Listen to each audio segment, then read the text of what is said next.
sahabat efektif yang terkasih, berjumpa lagi dengan saya, Frater Rian, dalam Renungan Harian edisi Sabtu 17 Juni 2023. Sebelum kita merenungkan sabda Tuhan pada hari ini, marilah kita hening sejenak dan bersatu dalam doa.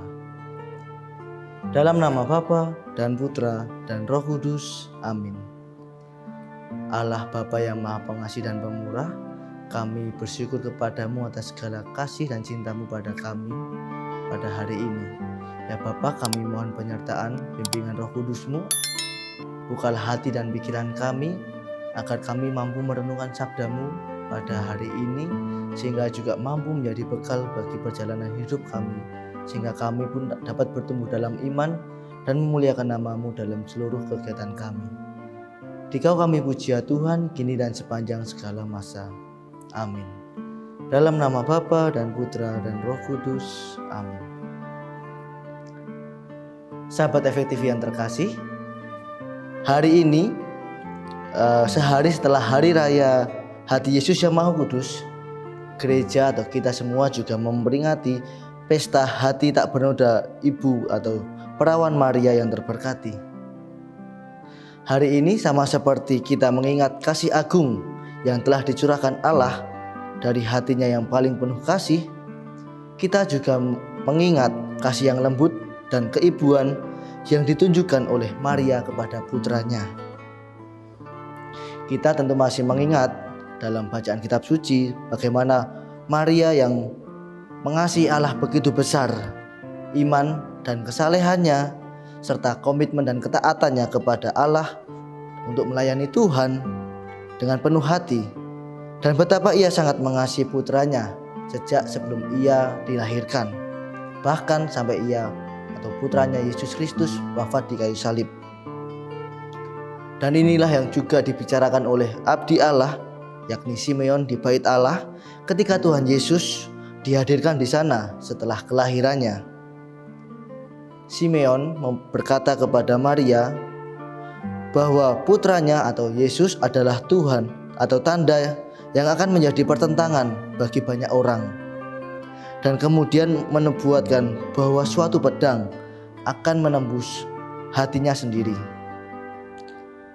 Tentu kita mengingat pada saat penderitaan dan kesedihan yang besar, melihat penderitaan dan perjalanan putranya sendiri menuju kematian, dan pedang yang menembus hati Maria yang tak bernoda. Tetapi semuanya itu atau semua yang dialami Bunda Maria sendiri tidak menghentikannya untuk mencintai, dan sebaliknya malah Bunda Maria mencintai dengan ketulusan dan usaha yang lebih besar.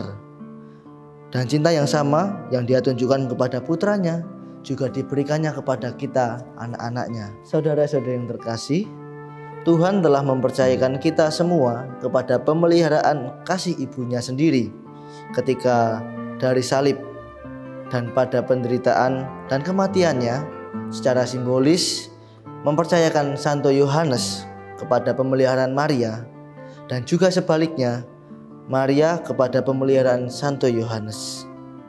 Dan sejak saat itu kita semua benar-benar diberkati karena memiliki Bunda Maria, bukan hanya sebagai santa dan panutan yang hebat, tetapi juga sebagai ibu angkat kita sendiri. Dan kita semua telah ditempatkan di bawah asuhan dan pelukan kasihnya yang begitu besar. Itulah sebabnya kita memiliki banyak momen ketika Perawan Maria yang terberkati, ibu kita yang penuh kasih, menampakkan diri kepada beberapa orang pada zaman dulu di berbagai kesempatan. Yang paling terkenal diantaranya terjadi di Guadalupe, di La Salette, dan di Lourdes, ataupun di Fatima, dan juga banyak lain.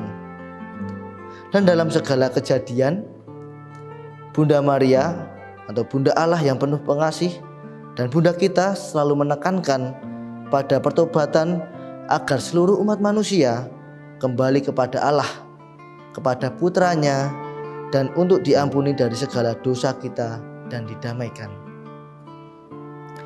Setelah melihat rasa sakit dan penderitaan, duka dan kesulitan yang dialami putranya di kayu salib, tidaklah mengherankan bahwa pertama-tama Maria sebagai bunda yang pengasih tidak ingin pengorbanan putranya demi kita disia-siakan karena kekerasan kepala kita dan penolakan untuk berpaling kepada Tuhan dan tetap berada di dalam dosa.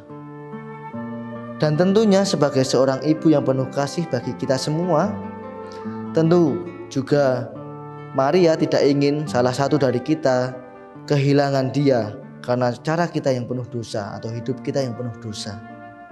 Saudara-saudara yang terkasih dalam Kristus, oleh sebab itu kita harus benar-benar menganggap diri kita benar-benar beruntung karena telah menerima cinta dan kasih dari Bunda Maria yang begitu besar.